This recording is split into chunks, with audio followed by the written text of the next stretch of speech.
राधा राधा राधा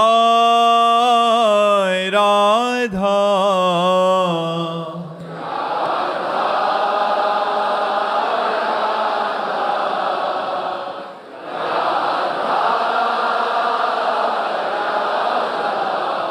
हाय राधा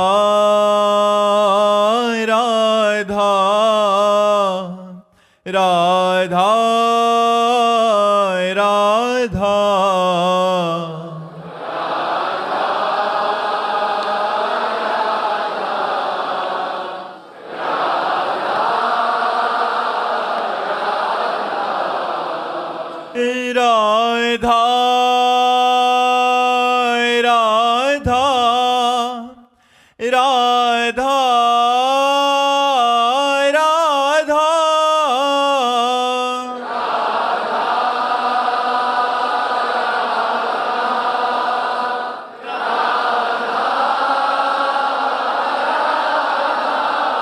हाय राधा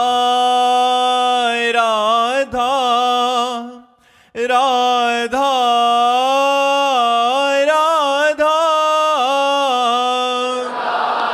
राधा हाय राधा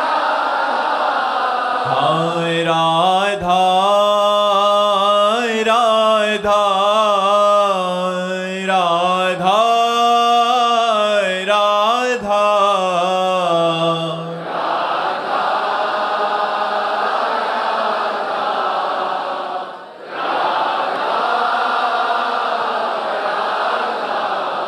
हाय राधा राधा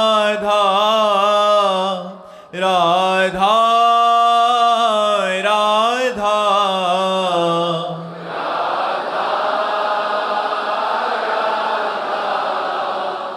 राधा राधा श्री राधा वल्लभ लाल की समस्त संत हरि भक्तन की श्री वृंदावन धाम की सद्गुरुदेव भगवान की।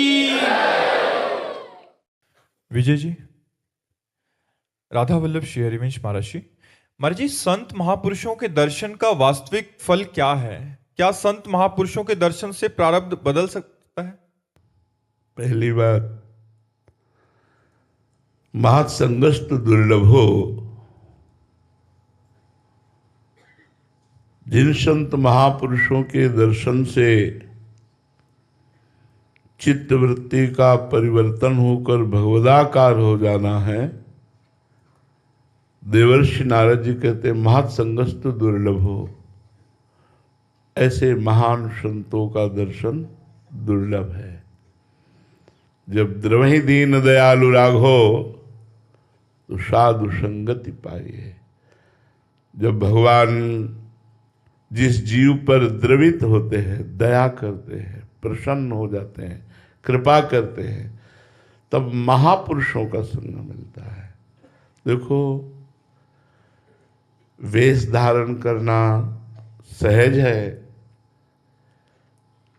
लेकिन वेश का निर्वाह करना बहुत कठिन है। संत वेश धारण होना सहज है, पर साधुता आना बहुत कठिन है। जहाँ काम नहीं, क्रोध नहीं, लोभ नहीं, कामादिक मद दम्भ न जाके, तात निरंतर बस में ताके। जिसके कोई भी विकार नहीं है, जो सदैव भगवत चिंतन परायण रहता है, जिसकी दृष्टि में भगवान के सिवा अन्य कोई नहीं है, जो महान सहनशील है, जिसके हृदय में करुणा उमड़ती रहती है, जो जिसका चित्त भगवान में आसक्त है, जो भगवान के गुणगान का व्यसन रखता है, जो सदैव भगवान के चिंतन में ही मस्त रहता है, ऐसा भगवत प्रेमी महात्मा मिलना वास्तविक बात है, बड़ा दुर्लभ है। संत वेश में भगवान ही विचरण करते हैं जगत पावन करने के लिए, क्योंकि तस्मिन् तज्जने भेदाभावात्, भगवान और भगवान के जन्म में भेद का अभाव है। ब्रह्मविद ब्रह्मैव भवति, जो ब्रह्म को जान लेता है वो ब्रह्म स्वरूप ही हो जाता है। तो जितने महात्मा हैं ये सब ब्रह्म स्वरूप हैं। अब इनका जो दर्शन का फल है तो सहज फल दर्शन का है कि पाप का नाश होता है केवल दर्शन मात्र से। संत दरस जिम पातक टरई, सहज सहज फल है।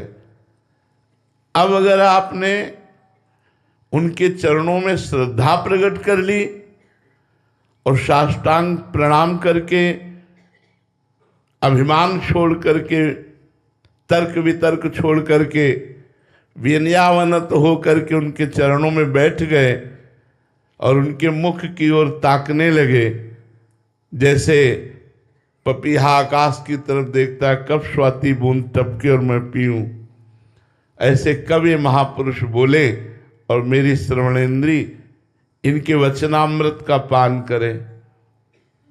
अब उसका फल अलग है। दर्शन के फल मात्र का वर्णन पाप नष्ट हो जाना। संत का जब आदेश और उपदेश प्रारंभ होता है तब चाहे जितना कोई नीच प्रवृत्ति का जीव हो उसका परिवर्तन पक्का होगा, पक्का होगा, पक्का होगा। ये संत की पहचान है। उनका उपदेश व्यर्थ नहीं जाएगा और उसका परिवर्तन होकर के उसके दोषों का नाश होकर के उसमें साधुता आ जाएगी, उसमें भगवत प्रियता आ जाएगी। संत दर्शन का फल है जिसने संत दर्शन किया, संत संभाषण किया, संतों के पास बैठ करके उनके वचन उपदेश आज्ञा उपदेश सुने, वो उसमें स्वयं में साधुता आ गई। अब इसी में आपके दो प्रश्न थे, क्या संत दर्शन से प्रारब्ध बदल सकता है? तो नहीं। अवश्य में भोक्तव्यम कृतम कर्म शुभाशुभम, शुभ और अशुभ कर्म का जो फल प्रारब्ध है वो बदल नहीं सकता। हाँ, संत यदि चाहे तो वो बदल सकते हैं, पर वो चाह ही क्यों करेंगे भगवान के विधान के विरुद्ध? भगवान के विधान के विरुद्ध क्यों चाह करेंगे? पर अगर आप अधिक विनय कर दिए और वो द्रवित हो गए और वो चाह कर ले तो बदल सकते हैं। फिर आपके प्रारब्ध को वो बदलने की पूरी चेष्टा कर सकते हो। प्रारब्ध बदल भी सकता है, क्योंकि प्रारब्ध कोई बहुत बड़ा देवता नहीं है, पूर्व के किए हुए कर्मों का फल है। और संत वर्तमान में की हुई तपस्या के द्वारा उसको नष्ट कर सकता है। पर इसमें दो बातें, बहुत समर्पित चित्त और द्रवित कर दो उन संत को, और वो द्रवित होकर के संकल्प कर ले तो प्रारब्ध बदल सकता है। या वो द्रवित होकर आपके प्रारब्ध को अपने ऊपर ले लें तो प्रारब्ध कट सकता है आपका। अन्यथा शास्त्रों में अवश्य में भोक्तव्यम, वो प्रारब्ध को भोगना पड़ता है। तो हमें लगता है संतों से प्रार्थना करनी चाहिए कि हमारा चित्त परिवर्तन हो जाए, हमारी दुर्गुण दुर्वासना का नाश हो करके भगवत चरणारविंद में प्रीति हो, ऐसी कृपा कीजिए। ऐसा संतों के संग का लाभ लेना चाहिए। संतों से लौकिक वस्तु या बुरे प्रारब्ध को मिटवा देना ये कोई लाभ की बात नहीं हुई। अगर प्रारब्ध दृढ़ है और संत बदलना चाहे तो प्रारब्ध कमाल दिखा देता है। श्रीमद् भागवत के महात्म्य में जो आत्मदेव ब्राह्मण का प्रसंग वर्णन किया जाता है, तो वो पुत्र की प्राप्ति के लिए बहुत से पवित्र साधन भी किए, लेकिन उनको पुत्र प्राप्त नहीं हुआ। अंततोगत्वा वो निराश होकर के आत्महत्या करने के लिए जंगल में गए थे। उन्होंने संत से कहा भी कि अगर आप अभी नहीं तो मैं भी आपके सामने प्राण त्याग देंगे, मैं आया ही हूं प्राण त्यागने। वहां दैवी योग से भगवान की कृपा से उन्हें संत मिल गए, प्रणाम किया। संत ने कहा आप उदास क्यों दिखाई दे रहे? बोले हमारे संतान नहीं है, सब कुछ है, सुंदर पत्नी है, वैभव है, सब है, संतान नहीं है। संतान ना होने के कारण मैंने बहुत से उपाय किए संतान प्राप्ति के, अब मैं निराश होकर के यहाँ क्या करने आया हूँ? ऐसा जीवन किस काम का? घर में जाता हूँ सब सुना सुना नजर आता है। संत ने उनके भाग्य की रेखा को पढ़ा और कहा 7 जन्म तक तुम्हारे प्रारब्ध में संतान नहीं है। तो उन्होंने कहा हमें प्रारब्ध से मतलब नहीं, यदि आप संतान दे सको तो मैं जीवित रहूं, आप संतान न दे सको तो मैं शरीर पूरा करने ही आया हूं, अभी आपके सामने ही कर लूंगा। संत ने कहा ये तो बहुत विचित्र बात हो गई। तो लो फिर अपने तपोबल से एक फल प्रदान किया और कहा यदि आपकी पत्नी ये फल पा लेंगी तो बड़ा सुशील सद्गुण संपन्न भगवान का प्रिय भक्त प्रकट होगा। बड़े प्रसन्न हुए। देखो प्रारब्ध का खेल, फल लेकर के आए और अपनी पत्नी धुंधुली से कहा कि ये फल आप पा लीजिए, संत भगवान ने प्रदान किया, इससे पुत्र अवश्य होगा। वो थोड़ा विपरीत चिंतन करने वाली थी। उन्होंने सोचा अभी मैं जितना खाती हूँ उतना नहीं खा पाऊंगी क्योंकि पेट बढ़ जाएगा, फिर चलना फिरना मुश्किल होगा, और विविध प्रकार की विपरीत भावनाएं वो करके फल को रख दिया। इतने में उनकी बहन आ गई और बहन भी उनसे कम नहीं थी विपरीत भावना सोचने में। उन्होंने दोनों ने सलाह किया और कहा परीक्षा के लिए ये फल गाय को पवा देते हैं।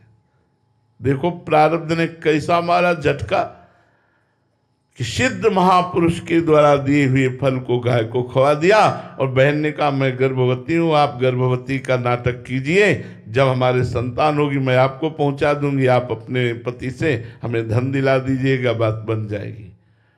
तो गाय से गोकर्ण जी प्रकट हुए और उनकी बहन से जो पुत्र लिया धुंधुली ने तो अपने नाम के अनुसार धंधकारी रखा, जो महान पातकी और दुष्ट आचरण वाला, जिसके लिए श्रीमद् भागवत का श्रवण गोकर्ण जी ने कराकर और उसे मुक्त किया।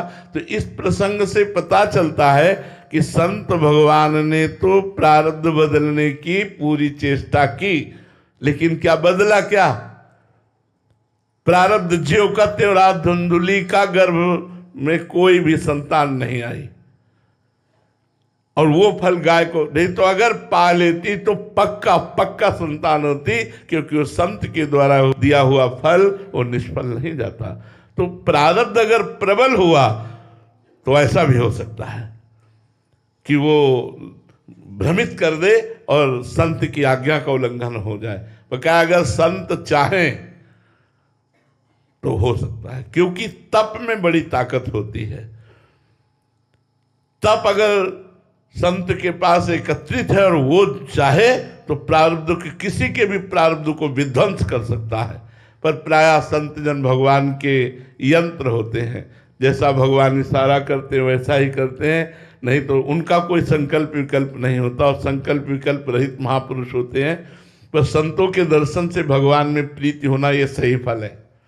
संत संग अपवर्ग कर, संतों का संग मोक्ष के लिए है, संतों का संग भगवत प्रेम के लिए है। महाराज जी इसमें एक वो था महाराज जी, जैसे आपने हम सबको हजारों जीवों को भगवत मार्ग पे लगा दिया महाराज जी। हमारे प्रारब्ध में तो ना ही वृंदावन था, ही ना ही भजन था, और शायद अनंत कोटि दुख लिखे होते, बट आज जीवन की एक धारा परिवर्तित करके प्रारब्ध तो एक साइड रह गया महाराज जी। जो सुख दुख जो है वो तो है, बट एक उसको सहने का, उसको एक हाँ, ये ऐसा प्रश्न है आपका कि हर उत्तर को काट दिया, हर उत्तर को। वो लौकिक प्रसंग था, ये पारमार्थिक प्रसंग है। आप लोगों ने अपना जीवन समर्पित कर दिया, गुरु को तन मन प्राण समर्पित कर दिए। अब प्रारब्ध की ताकत नहीं कि वो अपने अनुसार आपकी दुर्गति कर सके, वो अपने अनुसार आपकी दुर्गति कर सके। अब इतनी सुने प्रपन्न जेब है, ये सिद्धांत दूसरा लागू हो गया, ये परमार्थिक सिद्धांत लागू। सुने प्रपन्न जेब है, अभद्र सर्व के गए, मिले तिन्हें प्रसन्न होए, न जाति भेद मानिए, सुभाग लाग पाई हो, प्रशंस कंठ लाई हो, सिरारे नयन देख के अभेद बुद्धियानिए। जो ये वो आप बना के छोड़ा, जो ये वही आपको बना के छोड़ा। क्यों? सुने प्रपन्न जेब है।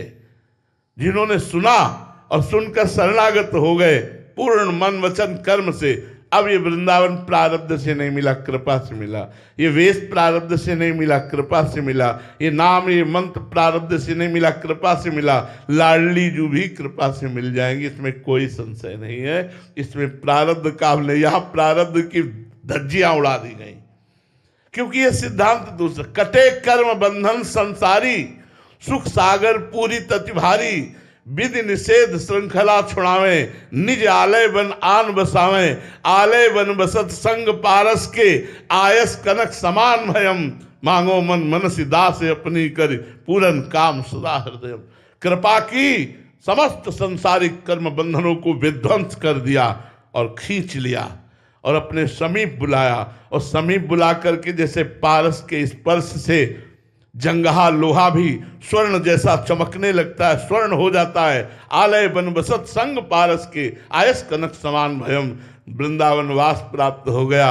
और रसिकों के संग से, वो तो पारस तो स्वर्ण करता है, रसिक जन तो रसिक बना देते हैं। ये सिद्धांत अलग हो गया। जो शरणागति का सिद्धांत है ये अलग हो गया। और सार्वजनिक सिद्धांत की जो अभी चर्चा की, उसमें प्रारब्ध बहुत जोर का होता है, लेकिन शरणागति के बाद प्रारब्ध की धज्जियां उड़ जाती है, क्योंकि अब भगवान उसको देखते हैं। भगवान की शरण में हो गया। अब भगवान कटे कर्म बंधन संसारी, सुख सागर पूरी तति भारी, विधि निषेध श्रृंखला छुड़ावे। भगवान स्वयं गीता जी में कह रहे हैं, अब चेत सुदुराचारो भजते माम अनन्य भाग, साधुरेव समंतव्या सम्यक व्यवसिता ऐसा। चाहे जितना बड़ा दुराचारी रहा हो, अगर वो सम्यक भाव से, अनन्य भाव से, संपूर्ण भाव से मेरी शरण ले लेता है, तो मैं आदेश करता हूं उसे साधु मानो। भगवान कहते हैं उसे मंतव्य मानो। है नहीं, अभी है नहीं, क्योंकि अभी सांगो पांग दुराचार करता रहा है। मैं कहता हूं कि उसे साधु मानो। भगवान आदेश करते, अपिचेत सुदुराचारो भजते माम अनन्य भाग, साधुरेव समंतव्य सम्यक व्यवसिता ऐसा। क्योंकि उसने सम्यक बुद्धि से निश्चय कर लिया, अब मेरा कल्याण केवल भगवान की शरण में होगा। वही भगवान रामचरितमानस में कह रहे, करो सद्यति साधु समाना, मैं उसे साधु बनाता हूं। चाहे चराचर विश्व का द्रोही हो, करोड़ों ब्रह्म ऋषियों का वध करने वाला हो, अगर मेरी शरण में आ जाता है तो मैं उसे साधु बना देता हूं। कोटि विप्र बद लागे जाहू, आए शरण तजो निहिता हूं। जो नर होए चराचर द्रोही, आवे सभे शरण तक मोही, तज छल कपट मोह मद माना, करो सद्यते साधु समाना। भगवान कहते हैं जी, यहाँ साधु का क्या वेश से मतलब है या आंतरिक स्थिति से? वैसे बात तो आंतरिक स्थिति की है। अगर वेश में आंतरिक स्थिति है तो क्या कह रहा है, सतरति सा लोकांतरयति। अगर वेश है और आंतरिक स्थिति नहीं है तो फिर बात ठीक नहीं है। आंतरिक स्थिति की बात कही गई है। साधुता जैसे श्री विभीषण जी को देखकर श्री भगवान कह रहे हैं, तुम सारी के संत प्रिय मोरे, धरऊं देह नहीं आन निहोरे। तुम्हारे जैसे संतों के लिए मैं अवतार धारण करता हूं। तो विभीषण जी राजमंत्री की पोशाक में है, न सन्यासी है न वैरागी वेश में। राजमंत्री रावण के भाई भी हैं और राजमंत्री भी हैं। तो उस पोशाक में भगवान कह रहे, तुम सरीखे संत प्रिय मोरे। लक्षणों को जब रावण ने लात मारी और विभीषण जी ने कहा, तुम पितु सरिस भले ही मोहि मारा, राम भजे हित नाथ तुम्हारा। तो कैलाशपति बोल उठे, उमा संत कही है बड़ाई। ये संत है विभीषण। तो विशेषता आंतरिक साधुता के लक्षणों की है। वेश तो आचार्यों के द्वारा हम लोगों को प्राप्त होता है। अगर आचार्यों के द्वारा वेश प्राप्त है तो उद्देश्य भी प्राप्त है। वेश और उद्देश्य दोनों मिल जाए तो फिर क्या कहना है। अगर केवल वेश है और उद्देश्य संसार है तो इसी को पाखंड कहते हैं, इसी को दंभ कहते हैं, इसी को पाखंडी कहते हैं। बिन विवेक वैराग्य भक्ति बिनु सत्य न एको मानो, भगवद विमुख कपट चतुराई सो पाखंडई जानो। पाखंड की परिभाषा बताई, यदि विवेक नहीं, वैराग्य नहीं, भगवत प्रेम नहीं, अंदर भागवतिक लक्षण नहीं, और आप तो फिर उसमें पाखंड रोग आ जाएगा, उसमें दंभ रोग आ जाएगा। तो उद्देश्य जिसका भगवत प्राप्ति है और जिसमें भागवतिक लक्षण विराजमान है, उस वेशधारी महात्मा के द्वारा पूरे मम भक्ति युक्त भुवनम पुनात, भुवन के भुवन पावन करने की सामर्थ्य रहती है। तो संत दर्शन बड़े भाग्य से मिलते हैं, संत संभाषण उससे भी ज्यादा कृपा होती है, और संत आज्ञा उपदेश अगर हम पालन करने लगे तो हम स्वयं संत बन जाएंगे, हम स्वयं भगवान के प्रेमी बन जाएंगे। धर्ममानस दास जी, राधे राधे महाराज जी। महाराज जी, जीवन में कोई ऐसा अपराध हो जाए जो खुद की नजर में भी अपराध हो, और फिर बाद में उसका एहसास होने के बाद पश्चाताप होने लगे और अंदर से संकल्प हो कि ये ऐसा दोबारा अपराध नहीं होगा, तो महाराज जी क्या प्रभु क्षमा करके पुनः कृपा? बिल्कुल क्षमा कर देंगे, बिल्कुल क्षमा कर देंगे। आपको अब पश्चाताप करने की जरूरत नहीं है, अब नाम जप करने की जरूरत है। नाम संकीर्तनम यस्य सर्व पाप प्रणाशनम। भगवान के नाम में बड़ी सामर्थ्य है। आपसे ही नहीं, कोई यहाँ ऐसा नहीं बैठा जिससे गलती न हुई हो, कोई ऐसा नहीं बैठा, क्योंकि भूमि परत भा ढाबर पानी, तिम जीवई माया लपटानी। हम सब माया ग्रसित जीव भगवान की करुणा, गुरु की करुणा से कुछ लड़खड़ाते हुए परमार्थ पथ पर चल पाते हैं। लेकिन अगर कहा जाए गलती, गलती सबसे होती है, सबसे गलती होती है। भगवान क्षमा करते हैं। भगवान कहते हैं सर्वधर्मान परित्यज्य मामेकम शरणम ब्रज, अहम त्वाम सर्व पापेभ्यो मोक्षयिष्यामि मा शुचा। मैं तुम्हें समस्त पापों से मुक्त करके पवित्र कर दूंगा, तुम मेरी शरण में आ जाओ, मेरी शरण में आ जाओ। तो भगवान की शरण में होकर भगवान का नाम जप करो। अब बहुत कठिन विषय एक है, पूरे जगत के लिए है, क्योंकि हम लोग उसी विषय पे चल रहे हैं। मन से लड़ पाना बहुत कठिन होता है। बाहर बड़े बड़े युद्ध हुए जिनकी महिमा का वर्णन हुआ है, बड़े बड़े इतिहास में युद्ध हुए, लेकिन जो युद्ध मन से होता है वो सबसे बड़ा युद्ध है। और मन में दुर्वासनाएं बसी हुई हैं बहुत जन्मों की। खुली बात समझना, हम एकदम बिल्कुल मन की पन्ने खोल के कह रहा हूं, क्योंकि उसी को पढ़ता रहता हूं। मन में दुर्वासना मम सदा परिकर्षयन्ति, दुर्वासनाएं हमको खींचती रहती भोगों की तरफ, और मन में इतनी प्रियता है कि इसकी बात को हम काट नहीं सकते। एक बार काटते हैं, दोबारा फिर रख देता है, तिबारा फिर रख देता है। आखिरकार हमको अपने मन की बात माननी पड़ती। सब कुछ करने के लिए तैयार है, लेकिन मन का विरोध सहन करने के लिए तैयार नहीं। यही साधक परास्त हो जाता है। और जिसने मन से ममता हटा ली और मन का विरोध करना सीख गया और मन को अपने अधीन कर लिया, वही परमात्मा को प्राप्त कर लिया। इतनी प्यार भरी बात मन से हमारी है कि कसम खवा लो, मन ने गलत क्रिया कराई, हम बिल्कुल छुपा जाएंगे, और जबकि इसकी पोल खोल देनी चाहिए, तभी ये ठीक होगा। पर हम इतना प्यार करते हैं मन को कि मन की बात को नहीं काट सकते, और मन की बात को हम बोल नहीं सकते। मन को दुलार करते हैं और वो हमें अंदर खोखला बनाए दे रहा है। हमारे अंदर से सारे सद्गुण, सारे धर्म विचार नष्ट करते हुए हमको बेविचार में, व्यसन में, गंदी आदतों में ऐसे फंसाता चला जाता है। क्यों? क्योंकि हम उसका विरोध नहीं कर पा रहे हैं। उसके विरोध करने पर वो इतनी व्यथा पैदा करता है, अशांति पैदा करता है कि ऐसे लगता है कि फिर यार इसकी बात मान जाओ, काहे को इसका विरोध करो, तो साधक फिसल करके भोगों में चला जाता है। इसीलिए भगवान ने गीता जी में कहा है, यम ही न व्यथ्यन्ते ते पुरुषम पुरुषर्षभ सम दुख सुख धीरम स्वमृतत्वाय कल्पते। इस व्यथा को सह जाना बड़ा कठिन है।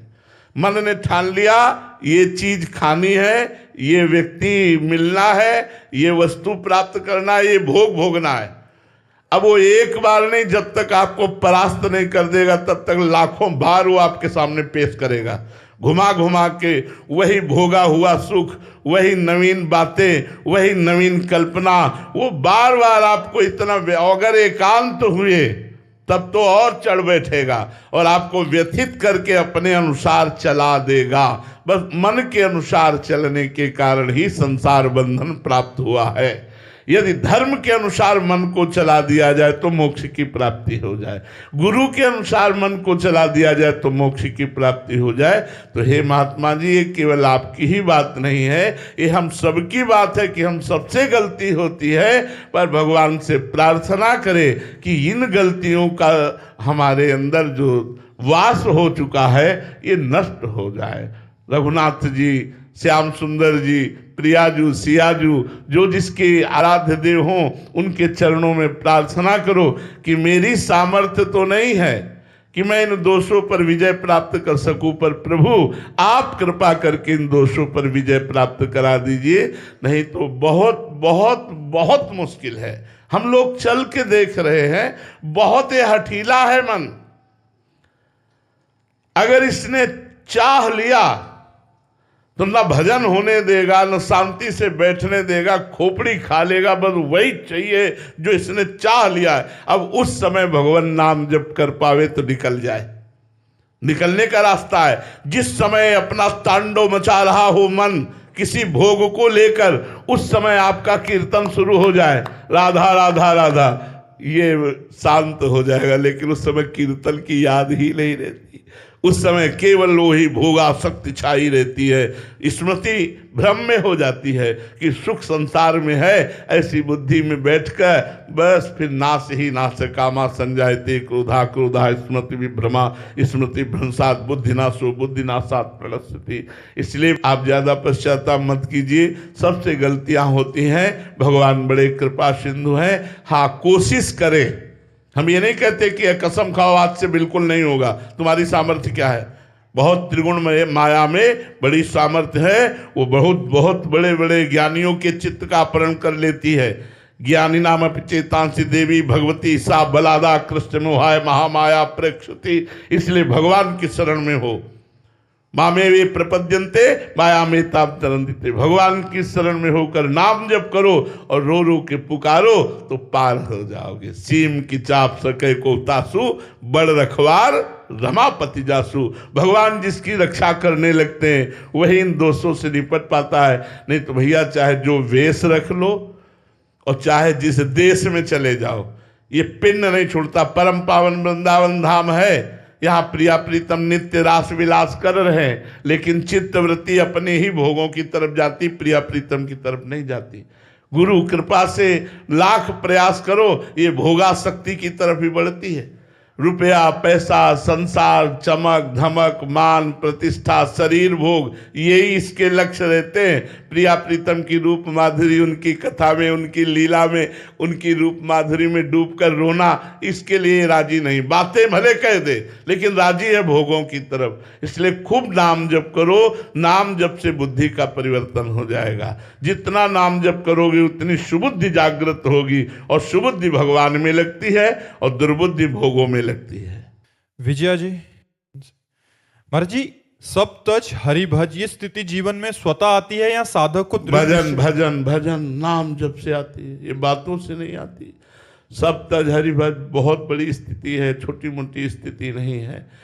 जब हृदय में केवल भजन की लालसा लग जाए तो जीवन कृत्य कृत्य हो जाए। खूब भजन करो, साधु संग करो, शास्त्रों का स्वाध्याय करो, पवित्र भोजन करो, किसी की निंदा मत करो, कोई गलत दृश्य मत देखो, कोई गलत बात मत सुनो, बहुत सावधानी से चलो, तब जाकर के मन धीरे धीरे नाम में लगता है। जब पाप का नाश होता है और नाम में रुचि पैदा हो जाती है तब सप्तज हरिभज स्थिति आती है। सप्तज में अभी छोटी मोटी बात नहीं है, अभी तो मर्त लोक के भोग ही गिरा देंगे, फिर जब आगे बढ़ोगे तो स्वर्ग के भोग आते हैं, फिर आगे बढ़ो तब ब्रह्मलोक तक के भोग उसके सामने पेश किए जाते हैं, जिसे भगवत साक्षात्कार करने की लगन लग जाती है। जब ब्रह्मादिक के भोग सब विषम लागत ताहि नारायण ब्रज चंद की लगन लगी है जाए, जो यहाँ से लेकर ब्रह्मलोक तक के भोगों का त्यागी, वो आत्मबोध प्राप्त करने वाला महापुरुष, वो भगवत साक्षात्कार करने वाला महापुरुष होता है। अभी तो हम मर्त लोक के भोगों में फिसल जाएंगे,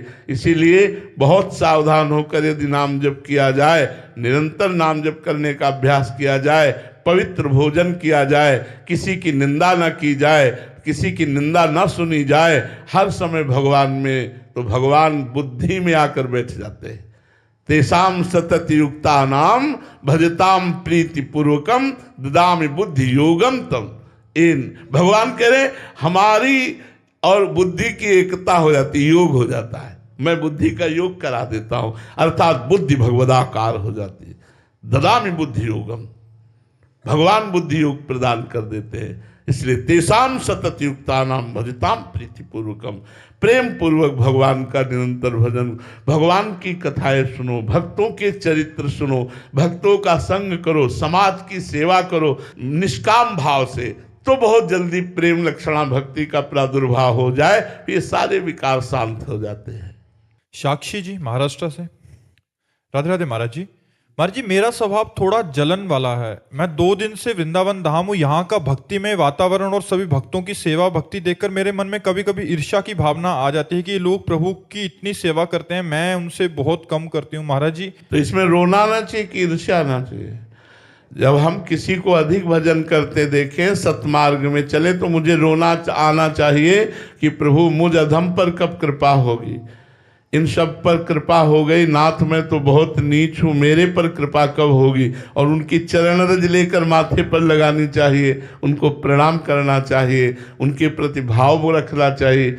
ईर्ष्या रखना तो मुझे अच्छा नहीं लगता। ईर्ष्या रखने का तो कोई मतलब हमें औचित्य नहीं है, क्योंकि ये तो कृपा से, कृपा धाम है वृंदावन। यहाँ एक से एक सुभट भजनानंदी, एक से एक महान विद्वान, एक से एक भगवत प्रेमी महात्मा है। तो जैसे गन्ने के खेत में एक से एक गन्ना, ऐसे ये भगवत प्रेमियों का खेत है वृंदावन। या तो ईर्ष्या थोड़ी करनी है। यहाँ आकर नमन भक्ति के द्वारा हमको प्रणाम करके, रज में लौट करके वृंदावन धाम से, वृंदावन के रसिकों से प्रार्थना करने की यत् किंचित हम में भक्ति आ जाए। ईर्ष्या का तो हमें कोई स्थान दिखाई ही नहीं देता है। ईर्ष्या तो करनी ही नहीं चाहिए, तो बिल्कुल ठीक नहीं है। ईर्ष्या तो आपको जलाएगी, और जलाएगी तब आप निंदा करने लगोगी, तब आप दोष दर्शन करने लगोगी, फिर आपका पतन हो जाएगा। राधे राधे महाराज जी। महाराज जी, जैसे आप मन की अभी बात कर रहे थे, आपका भी प्रश्न हुई कि बचपन से ही महाराज जी बहुत गलत क्रियाएं हुई। महाराज जी कई बार मंदिरों में शपथ ली, पशुपतिनाथ गया, महाकुंभ गया, काशी अयोध्या में शपथें ली जाके, पर फिर भी गिर जाता हूँ महाराज जी। ऐसे में महाराज जी बहुत प्रायश्चित अंदर से भावना होती है, और अगर आप एक बार छोड़ने का आदेश दे दें तो मैं छोड़ दूंगा। भैया हम तो बैठे इसीलिए कहने से, लेकिन हमारी बात भी आप काट दोगे। मन की बात रखोगे आप, हमारी बात काट दोगे। पक्की बात हम पहले कह रहे हैं, मन की बात रखोगे आप, हमारी बात काट दोगे। आप महीना 2 महीना हमारी बात याद रखोगे, फिर वो मन चढ़ बैठेगा। अगर हमारी बात को आपको पूर्ण करना है तो नाम जप करना होगा। अध्यात्म बल जब तक आपके अंदर जागृत नहीं होगा, तब तक इस माया के बलवान शत्रुओं पर विजय प्राप्त नहीं की जा सकती। अध्यात्म बल नाम जप से बहुत जल्दी जागृत होता है। कलयुग में प्रधान साधन नाम ही है, और सहायक साधन है। प्रधान साधन नाम है। कृतयुगे ध्यायते विष्णु त्रेतायाम नियोजिते मखई द्वापरे परिचर्यायाम कलौ तद्धरि कीर्तनात्। इसलिए खूब नाम जप करो, नाम कीर्तन करो, इससे अध्यात्म बल बढ़ाओ और इन विकारों पर विजय प्राप्त करने की चेष्टा करो। बिना भजन के कुछ नहीं हो सकता। ये बातों से काम क्रोध पर विजय प्राप्त नहीं की जा सकती। भजन वारि मथे घृत होए बरु, सिकता ते बरु तेल, बिनु हरि भजन न भवतरी, या सिद्धांत पेल। इसीलिए सनक सनंदन आदि भी हरिशरणम हरिशरणम हरिशरणम रटते रहते हैं। सब लोग नाम जप करो। अगर धन चाहोगे तो धन मिल जाएगा, कामनाओं की पूर्ति चाहोगे तो कामनाओं की पूर्ति हो जाएगी, और भगवान को चाहोगे तो भगवान मिल जाएंगे। खूब नाम जप करो, नाम में प्रीति करो। महाराज जी, इस युद्ध में पूर्णता विजय प्राप्त कब होती है? जब भगवान गले लगा लेते हैं। हार गए यार, हार गए, समझा समझा के हार गए। बचपन से अभी तक हार गए, इसको समझा समझा के। जहां एक सेकंड के लिए छूट पाई फौरन संसार में भाग। इसलिए हौ हारे कर जतन विविध विधि, अतिशय प्रबल अजय, तुलसीदास बस होई तबई, जब प्रभु पेरक बरजय। भगवान बचावे, नहीं तो साधन करते करते जुग बीत जाए तो भी इस पर विजय प्राप्त नहीं की जा सकती। अपने लोग तो 100 वर्ष की आयु रखने वाले हैं। गोस्वामी तुलसीदास जी कहते हैं, मेरे बनाए ना बनेगी कोटि कल्प लो, आपके बनाए बनेगी पल पाव में। महाराज जी, भागवतिक दैन्यता है या उनके हृदय में ऐसा अनुभव हो रहा है? भैया हमको जैसा अनुभव हो रहा है, हम अपनी बात बता रहे हैं। हम आपसे कह रहे हैं कि हम तो ऐसे हैं। तो गोस्वामी तुलसीदास जी महाराज जी भी ऐसे ही कह रहे हैं। तो अब हम तो ऐसे हैं, अब अपनी बात कह रहे हैं। गोस्वामी जी तो महापुरुष है, वो तो दैन्यता की बात कह रहे हैं। अब जैसे सूरदास जी कह रहे मौसम कौन कुटिल खल कामी, और सामने बैठकर ठाकुर जी सुनते हैं उनके पद, तो वो तो महापुरुष जन है। हम अपनी बात कहते हैं, ऐसे हैं हम। तो काफी सारे प्रश्न तो ऐसे आते हैं, संसार में है, सब कुछ हो रहा है, कह रहे हैं हमारा सब कुछ ठीक हो गया, और कई लोग से जैसे पूछो कि आपका भजन चल रहा है, वो कहते 24 घंटे चल रहा है। तो हमें बड़ा कि हम बाबा जी होकर के बचपन से प्रयास कर रहे हो, अभी तक हम एक स्वर में नहीं बोल सकते कि हम 24 घंटे भजन करते। प्रयास कर रहे हैं, प्रयास जारी है, लेकिन हम पक्का फाइनल नहीं बोल सकते कि 24 घंटे भजन में हो जाते हैं। कहीं न कहीं ये मन भाग जाता है, फिर उसे पकड़ के लाते हैं। लेकिन जो संसार में लगे हो कहते हैं हम 24 घंटे भजन करते हैं, वो झूठे हैं। सच्चाई से पूछो तो आपको हृदय की बात बताएं, जितना अधिक भजन होता है उतने हृदय में भजन की भूख बढ़ती है, और लगता है अभी वो भजन हो ही नहीं पा रहा जो होना चाहिए। भजनानंदी से पूछो तो वो कह ही नहीं पाएगा कि हमसे भजन होता है, वो यही कहेगा कृपा करो भजन बन जाए। क्योंकि भजन की इतनी भूख बढ़ जाती है कि भजन से तृप्ति ही नहीं होती है। और जिनको भोगों में मन राजी है, माला 2-4 माला ऐसे घुमाल, उनको राजीपना रहता, उनको लगता है हो तो रहा है भजन, 24 घंटे हो रहा है। सच्चाई से भजन करने पर आप देखो कि आप 24 घंटे क्या भजन कर पा रहे हैं। आप देखो ना, पहले 24 घंटे भजन। सोवत हूँ रसना रटे राधा कृष्ण सुनाम, ये तो सिद्ध महापुरुषों की बात है। ये सिद्ध महापुरुषों, आप ये बिल्कुल सबके मन है, आप देख लो यार, आप देख लो। ये इतना गंदा है, इतना नीच है कि भगवान का नाम चल रहा है, भगवान की कथा सुन रहे हो, संकल्प गंदा बना रहा है। ये रचना एक गंदगी की कर रहा है, और हम नाम जप कर रहे हैं। आप सब लोग देख लो, अगर हमारी बात आपको समझ में आ रही हो। एक गंदी बात की रचना कर रहा है, एक गंदी बात सोच रहा है, बहुत मलिन है। बस शास्त्रों ने इसी को कहा है, भगवान का चिंतन करने वाला मन मोक्ष स्वरूप, संसार का चिंतन करने वाला मन बंधन स्वरूप। बंधन और मोक्ष मन का ही है, आत्मा तो निर्विकार थी, है और रहेगी।